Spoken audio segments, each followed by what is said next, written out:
feeling not enough, that I am not enough, that I am not good enough, smart enough, tall enough, rich enough. All of these not enoughs are a commonality of living in the human experience. It's part of the human condition.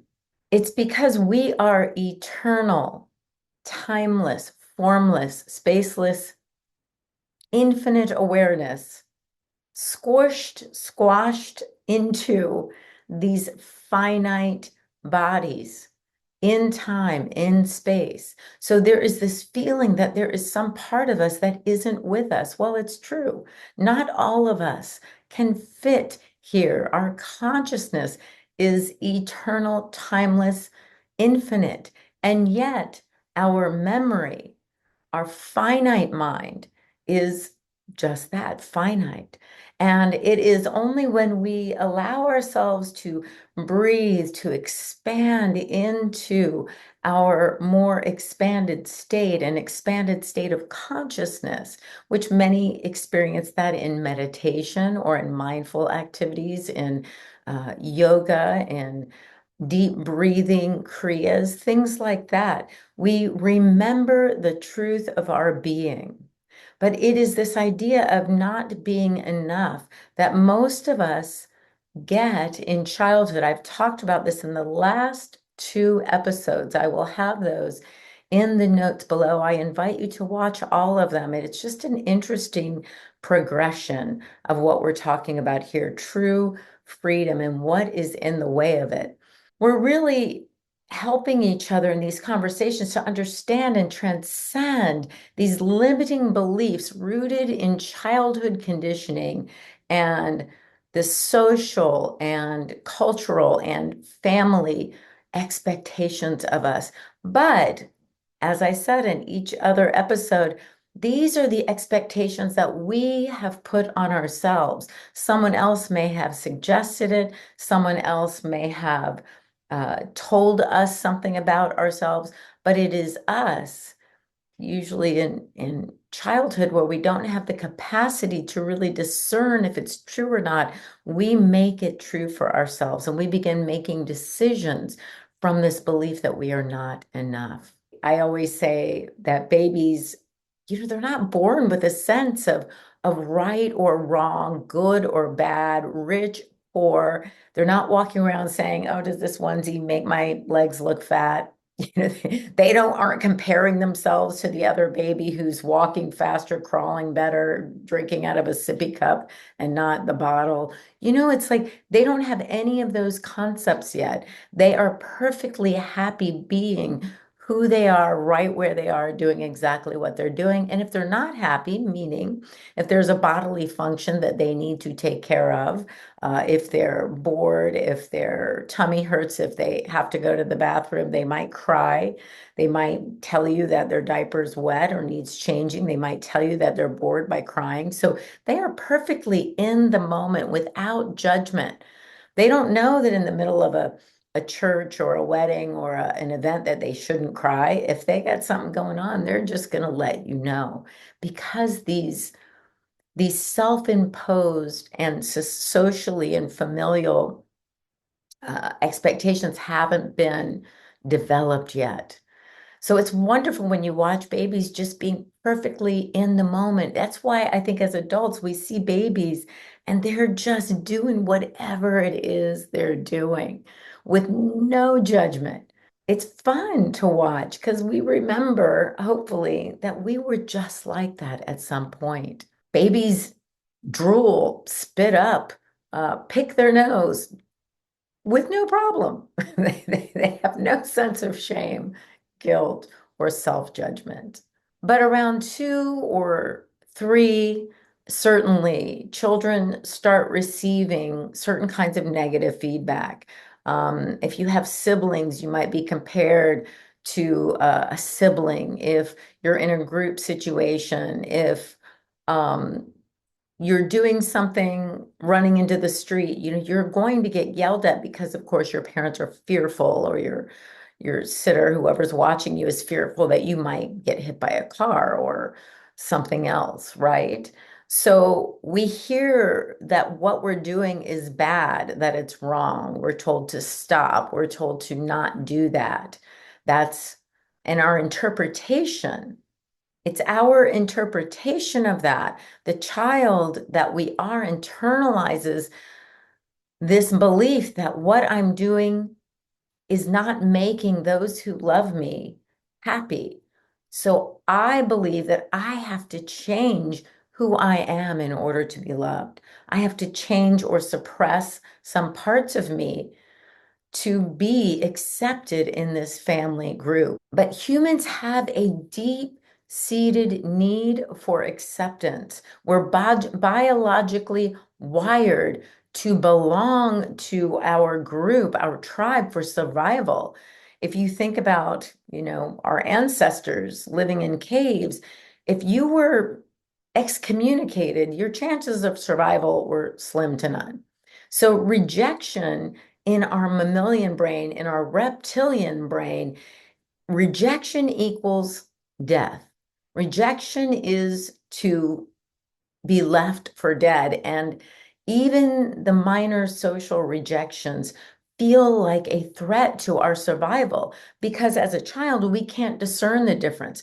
And as a child, our survival does depend on the adults that are around us. So we are deeply influenced by the level of care that the adults around us used or did not use in trying to guide us into these social norms without judgment. So these limiting beliefs are a learned behavior. Just as walking becomes automatic, when a child is learning to walk, they learn to hold on to things and pull themselves up and feel the strength of their leg, and they realize that they can move and imitate the older kids or the adults around them. They can start moving their legs in certain ways, and they fall and they get up and they fall and they crawl and they get up and they do all these things over and over again. And at some point, they stop thinking about how to walk. By the time they're 1.5, 2, they're cruising, right? They don't think about it anymore. They know that they can get up and just go somewhere and do something. The same is true with that belief that I am not enough. It becomes ingrained in the subconscious mind. It's not thought about anymore. Some of the common beliefs that we all share is I am not enough. To be who I am, loud, talking, bubbly, interrupting, that's not good enough. I'm going to get reprimanded. I'm going to be pushed out of the tribe. So I better be quiet. I better be still. I better make sure that those in charge like me, accept me. So I have to change my behavior to adapt to what others expect from me.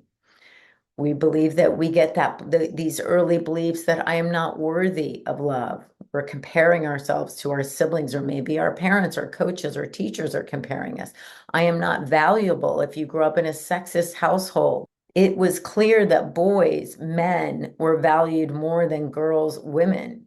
And it's kind of like seeing that new car everywhere. When you buy a new car and you see it everywhere. When we adopt these limiting beliefs, and I told this story last week about me being in Catholic school, and I was called up to the front. I had to put my nose against the blackboard in front of everybody. And what I made that mean was I don't know what's going on, and I better be quiet, and I better be small, and I better not be seen so that I'm not called out anymore. And I have to figure out what's going on. So that's what I made it mean, right? Well, as I moved through life, then I would attract, just like you see that car everywhere, I'm attracting situations, events, and circumstances where that keeps happening because that's where my energy is. It's the law of attraction. It's the vibration or the energy behind it that's in my subconscious. So now the events just keep reaffirming that decision I made when I was 4 years old. So I'm living it now at 5, at 6, at 8, at 10, in high school, right? I keep seeing that, oh, I just got humiliated in front of the group of cool kids. I better go back to being smaller, whatever decision. It's reaffirming that I am not worthy, that I am not enough, I'm not good enough, smart enough, whatever it is, witty enough. So we keep getting reinforced in those beliefs. Isn't that crazy? But I just want to keep reiterating, it's not the outside world doing that to us. It's us. It's mirroring back this thing that we all have. And in our individual ways, it's mirroring it to us so that we can heal it. We come of age. That's what the true coming of age is. That's what that true becoming an adult used to be, is letting go, putting down what we learned, what we accepted as a child, and picking up the mantle of being a spiritually realized adult, right? We've let go of the childish things and we've taken on our spiritual identity. The problem is, our culture doesn't teach that. So we have to seek it. And if you're here, that's what you're doing. You're seeking it. This is the lie behind the affirmation. When we start using affirmations, we say, oh, well, I am perfectly worthy and I am accepted in all social situations, right? That could be the affirmation to counter my feeling of not being enough in those situations. But the problem with that is, and I did a podcast on that, I'll link that in the notes, is that an affirmation is already, in this instance, compensating for this deep-seated, unhealed belief of inadequacy. So while I'm saying I am perfectly accepted in all social situations, I have a deep-seated subconscious belief that I'm not worthy, that I'm not accepted, that for who I am. So until that is healed and I can say my affirmation from a place of knowing, from a place of love and acceptance, that affirmation will not work for me.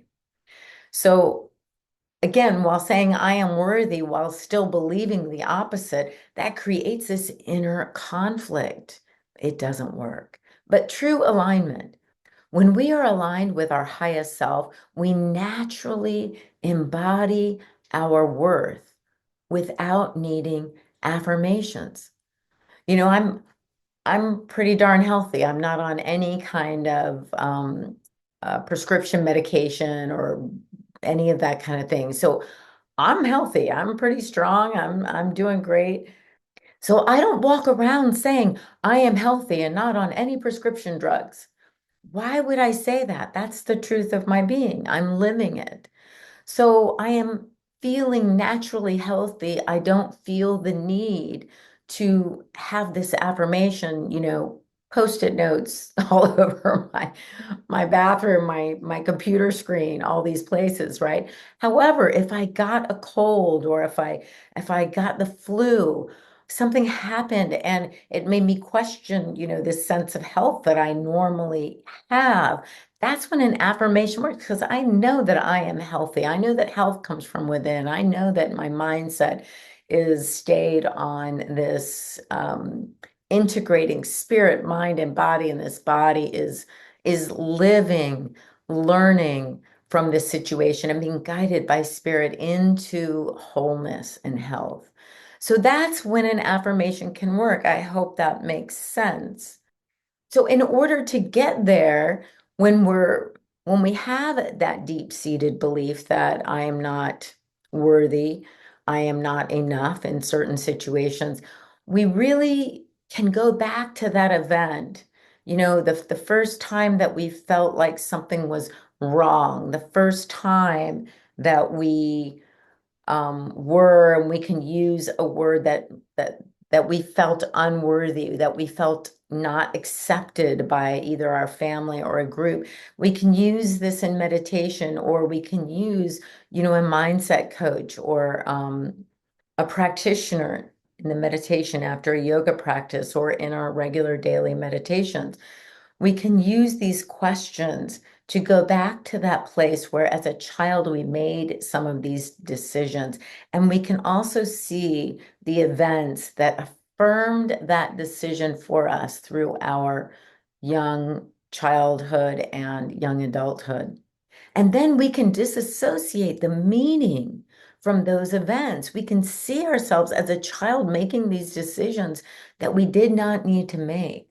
Or if we did need to make them and they kept us safe and strong, we can bless that situation, bless that child. In other words, whatever way it comes into our awareness, we bless it for what it was and what it is. We love it back into the wholeness of our being. We don't exclude it. We don't blame. We don't judge others. And we definitely don't judge ourselves, that little boy or girl that was going through those events. But we know that events are neutral until we assign the meaning to them. I always say that it's not the event that really upset us, it's our thoughts about the event. That's what we did. We chose the thoughts about the event and we let them become our law of attraction. So when your friends just abandon you on the playground, back then we didn't have cell phones, and if you went to go, you forgot your gym shoes in your locker and you come back and all your friends are gone. And you think, did I do something wrong? They must have made a plan to just leave me while I was gone. And now I don't know where they are. You walk around, you go look for them. They're not there in the schoolyard anymore. Well, you assign meaning that you did something wrong or you said something wrong or they just all don't like you anymore or they're picking on you or whatever it is. We assign that meaning to it when all it is they were there and now they're not. That's the fact. But we make it mean something so much more. We can feel devastated being left in situations like that. Now, if you found out the next day that somebody's mom came and picked them all up because one of them had to go to swim practice or whatever it was, they were late for some event and they gave the other kids a ride home. Well, there's no cell phones, there's no texting back then. So you might be able to let that event go. But if you don't find out for another week or so on, you've built up enough, oh, what is that? Enough kind of bad energy around it that you've distanced yourself from that group, perhaps. And then another person or people do it again to you. Again, they're showing you what you believe about yourself. So we disassociate the events from the meaning that we've assigned to it.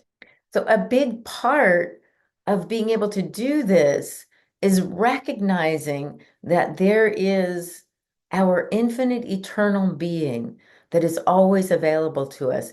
It is beyond the ego. I always say the ego is a subset of our finite mind. Our finite mind is a subset of infinite mind. Our finite mind is that mind that remembers, recipes, remembers how to ride a bike, drive a car, get to work or school. It just knows things and we don't have to think about it. It's practiced, it's learned. We took tests and got A's on the exam or D's, depending on who you are, right? But it's in there.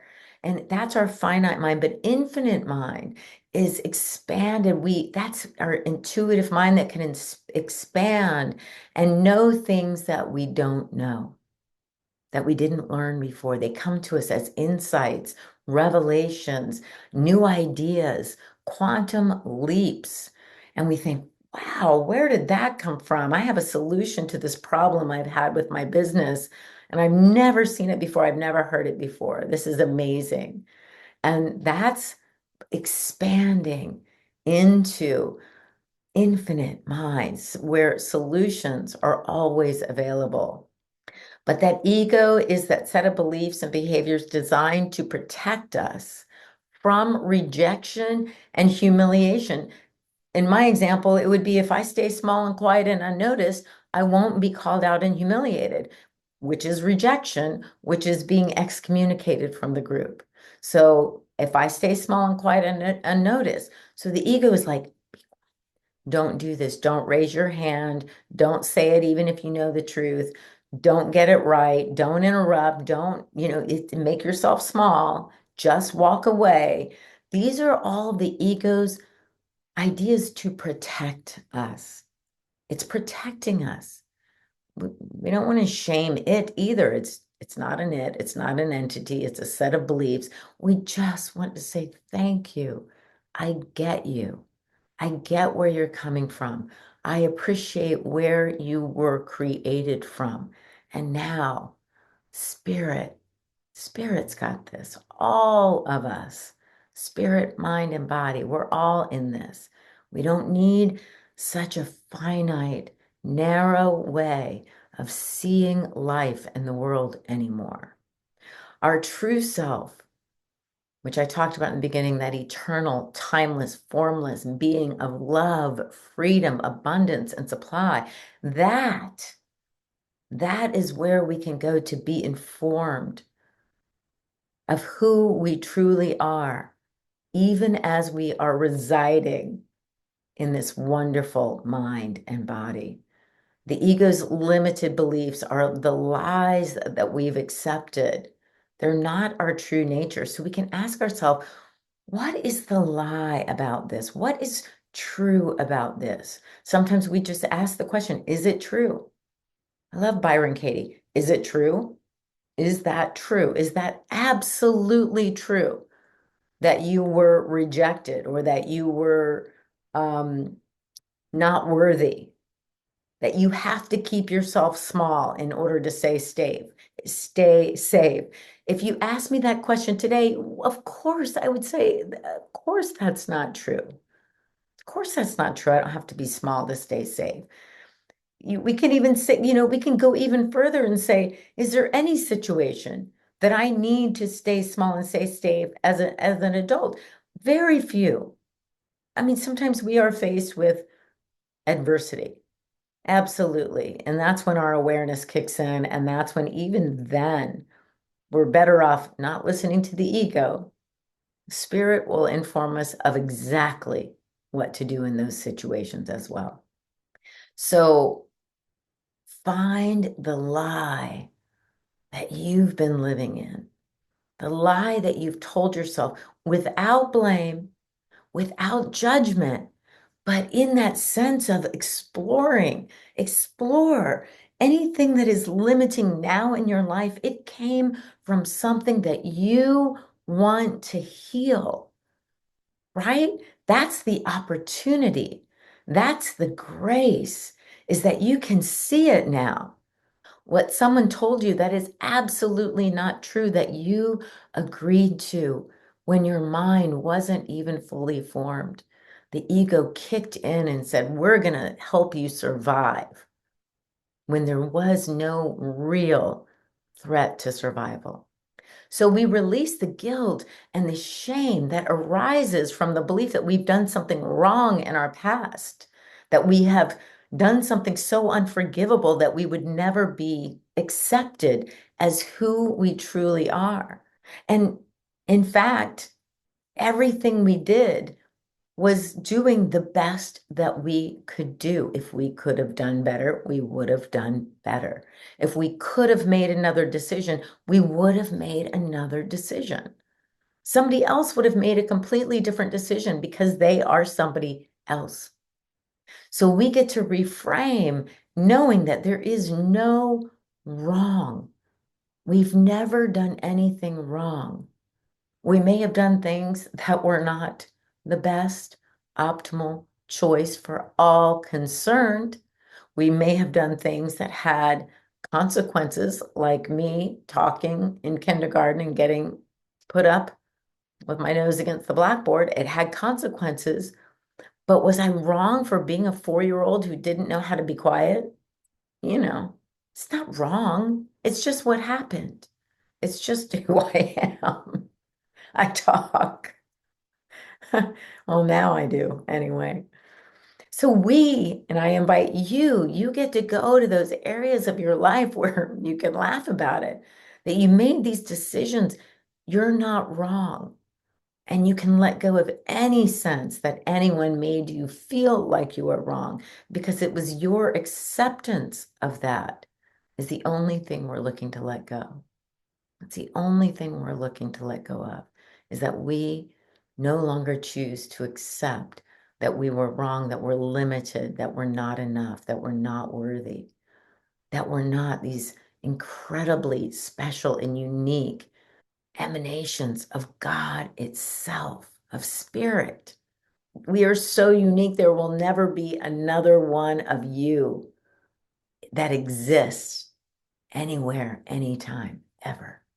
That's how incredible each of us are. I believe what happens is that we become so addicted to these limiting beliefs. And what is an addiction? It is not being able to stop something when we want to, when we consciously decide we want to. So we may say, I will not take another drink of alcohol. I will not smoke another cigarette or vape.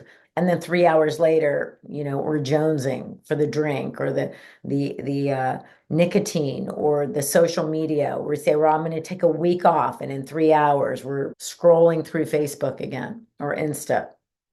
That's an addiction when we can't stop something that we really want to stop.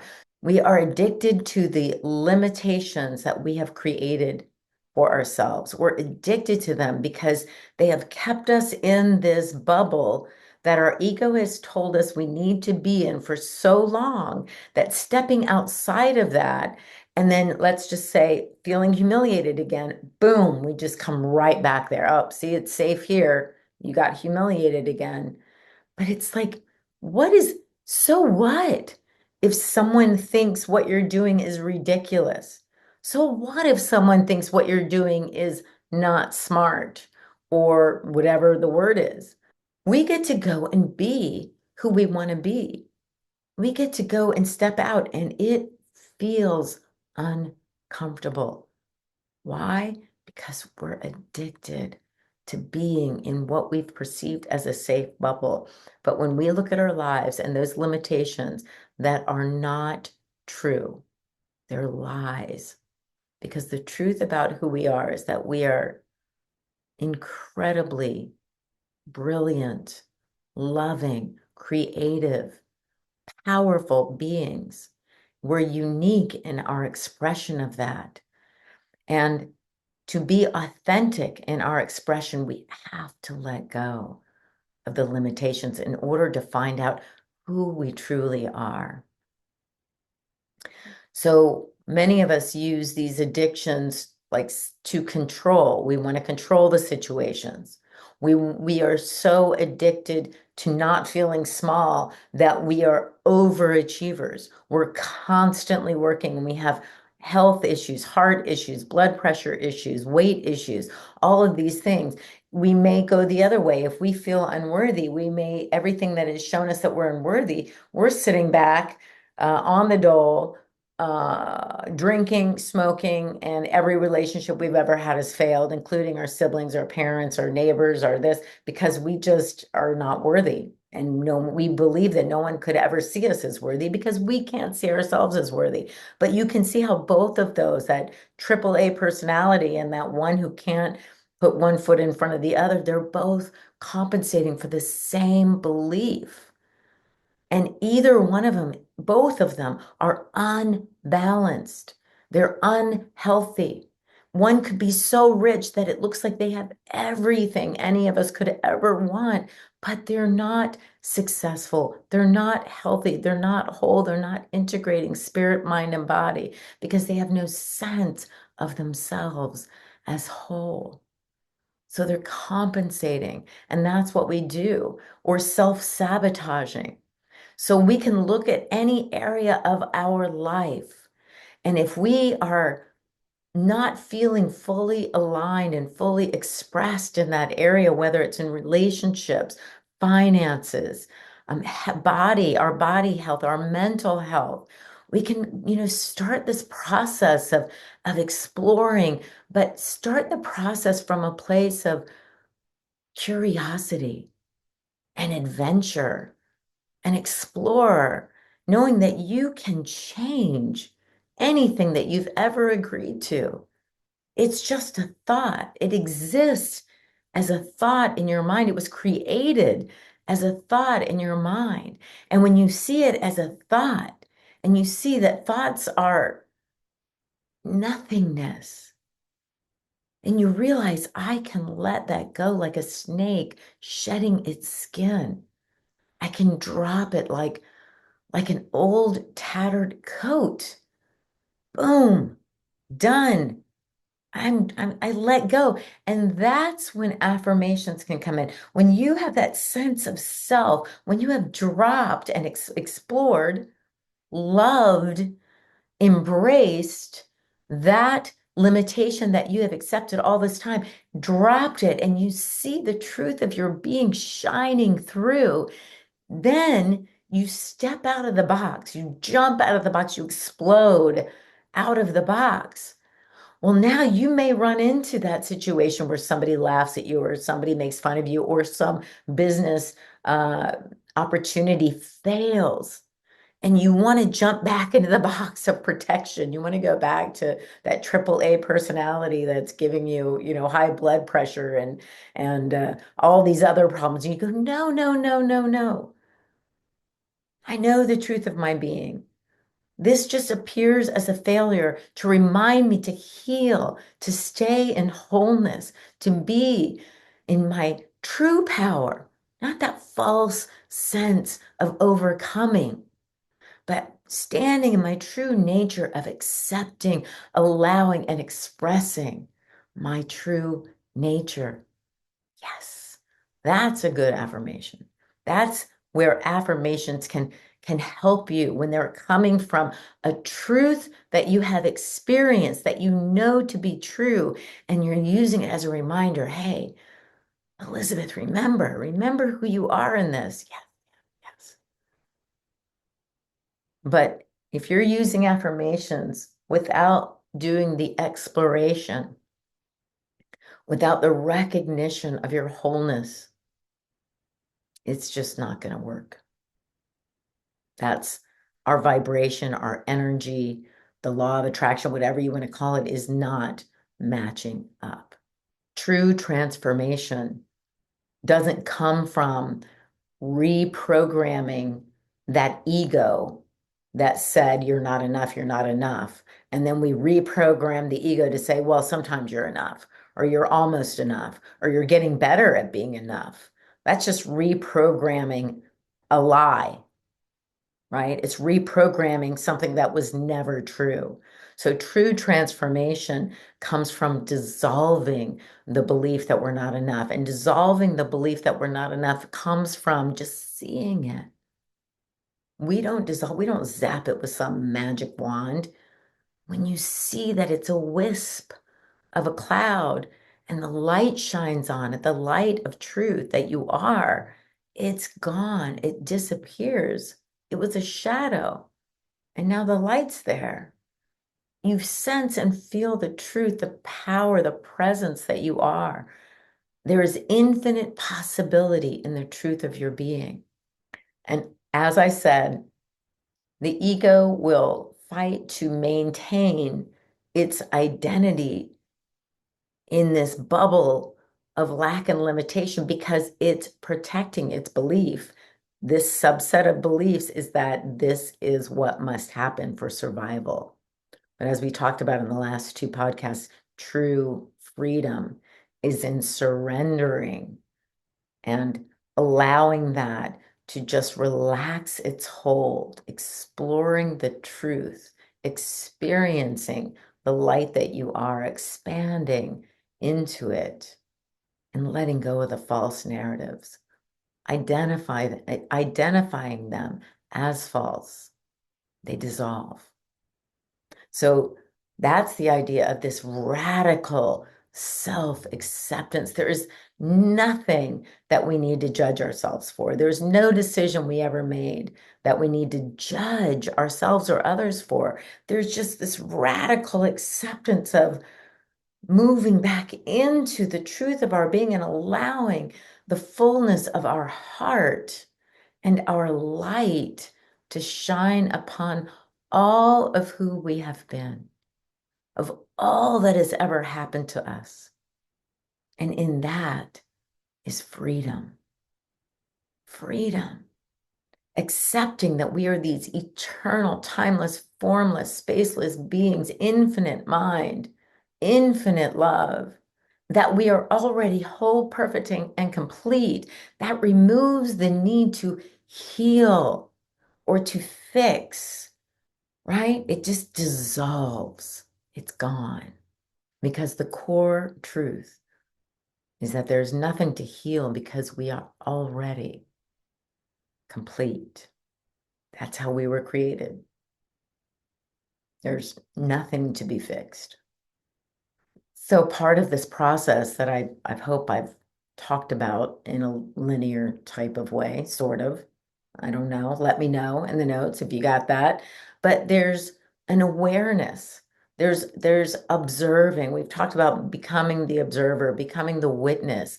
We can watch ourselves kind of contract into that old belief if we're around family members or certain types of people, bosses, or people who are in charge, or people who have a lot more money than we do, or people who have a lot less money than we do, and they kind of are pushing our buttons or our triggers.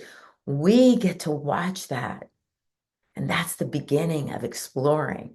That's the beginning of the adventure, to know who you are. What decision did I make that felt like this? When's the first time I felt this contraction? When's the first time I felt like I had to fix everything, know everything, do everything? When was the first time I felt like I could never do anything good enough? Right? However we phrase what it is that we phrase, just becoming aware of how it's showing up in our life now. That's becoming the witness, becoming the observer, and then being with it, witnessing it, sitting with it in meditation, asking questions. Where did you come from? When did I make this decision? And honoring the answers that come, honoring the situations that come, bringing love and that sense of spaciousness into those answers, into those situations that arise out of our questioning. Then we can explore the possibilities of being free from that belief. What does my life look like without that belief? What is possible in my life without that belief that I must stay small, that I don't know what's going on? What happens if that belief doesn't exist in my life, that I don't know what's going on? What does that look like? It looks like I do know what's going on. I do understand life. I do understand spirit, mind, and body. I do understand that I'm a whole, complete, perfect being, emanation of spirit itself. I do understand that I can go into any situation or event or relationship with my heart open, regardless of what happens, what might happen in that situation, event, or relationship. I understand that I can be open, that someone else could reject me, and I can still feel whole, perfect, and complete. This is where that exploration will take you. So I invite you this week to have fun, to explore, and to practice simply being without trying to fix or change or heal yourself. Just love yourself. You are the love that loves yourself. Does that make sense? You are the love that loves yourself. Don't look for it from an entity out there, from a relationship over there, from a family over there or back there, from your past, or from for some future partner. You are the love that can love yourself whole right now. That's how powerful you are. And that's where your freedom lies right now. So I invite you this week to laugh, Give yourself a break. Have a sense of humor and lightness about all of it. To love yourself, your situations, your past, your decisions. And to live enlightened in this sense of light, of wholeness, of truth, of power and freedom. Because that is the nature of your being. I know it is. The root cause of the feelings of inadequacy or not enoughness that we all have is a story that we created from our egos, which means that we have the power to dissolve these stories and return into our true essence, to rest in our true nature.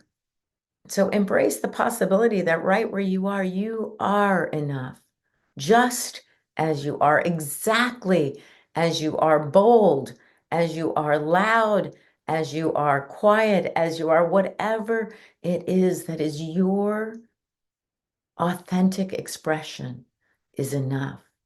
And allow the ego's ideas of limitation to fall away. If you like this, please hit the like button. It means a lot on this wonderful YouTube algorithm to help others who might want to hear this message. So hit the like button, share it with a friend, and subscribe. And you'll get to hear more ideas like this each and every week. I often bring on other guests who share similar ideas, but they're all presenting in such a wonderful and unique way. If you would like to dive deeper into these ideas and more, you'll find them in my book, Living Enlightened, The Joy of Integrating Spirit, Mind, and Body, which has won the cover award for spiritual healing. And you'll find these ideas on my website, elizabethcanty.com. And I am now open for one-on-one coaching. So I wish you love, peace, and joy this week and every day.